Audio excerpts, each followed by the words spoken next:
Facebook says it's policing fake accounts, but they're still easy to spot. Washington, executives of Facebook, Twitter, and Google pledged to Congress this week to do more to prevent the fakery that has polluted their sites.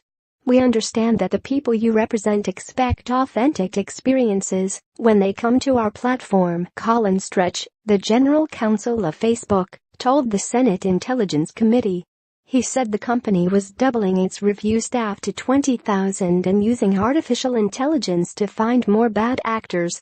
Mr. Stretch, meet Kevin S. Eversley. Mr. Eversley's Facebook profile informs us that he is from Minneapolis. But a glance at the web address for his profile reveals a different name for its creator, Alexander Tiovsky.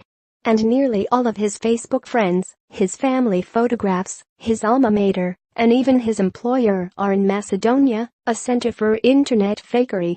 Despite months of talk about the problem of fraud facing Facebook and other tech companies, and vows to root it out, their sites remain deeply infected by obvious counterfeits. The Russian influence operation during the 2016 election, which occasioned the 3 congressional hearings this week, is only one especially consequential sample of a far larger problem, in which the platforms are gamed for profit or political influence. Most experts say financial motives for the chicanery, in fact, are far more common than political goals. Kevin Eversley is probably a case in point. Every few days, the Eversley profile posts on Facebook links to sensational, if fact-challenged, articles, all from the same obscure website, consriders.com. President Trump has ended welfare for immigrants. The FBI was ordered to halt its investigation into the mass shooting in Las Vegas. Hillary Clinton was hit with terrible news about Benghazi, Libya.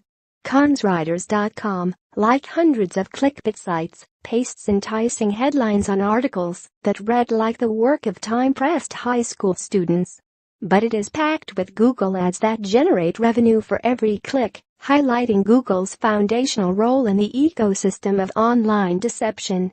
Jonathan L. Zittrain, who studies the internet and society at Harvard, said the companies are reluctant to aggressively purge bogus users in deceptive content because of their business model, which is built on signing up more and more people.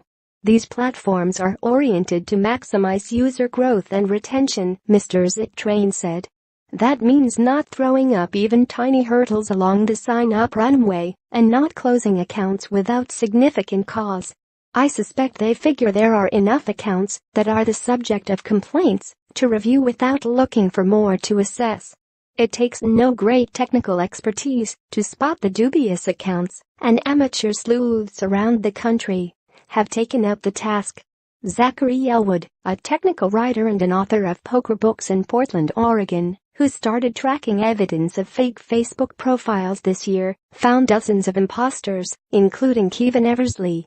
He noticed that a dozen profiles, several clearly with Macedonian content, using the same photographs and other details of a single real person, a Virginia real estate agent named Harry Taylor. Mr. Elwood found a network of what appeared to be attractive pro-Trump American women, but older posts and other details revealed that the accounts originated in the Middle East. It's amazing how sloppy some of these accounts are, Mr. Elwood said. I hate liars, and I'm drawn to understand stuff like this. Red flags, how to spot fake content with 2.3 billion users worldwide. Facebook relies on complaints to police its content. So, Mr. Elwood used Facebook's internal complaint tool to report the Kevin Eversley profile and 27 others showing evidence of deception. In all but a couple of cases, Facebook responded with a standard message of thanks for the feedback, but said the profiles did not violate its community standards, even though those standards require users to give their authentic identities. The reporting process is frustrating, Mr. Elwood said. Facebook seems to be lagging way behind the problem. Facebook estimates that about 200 million of its more than 2.07 billion users may be fakes.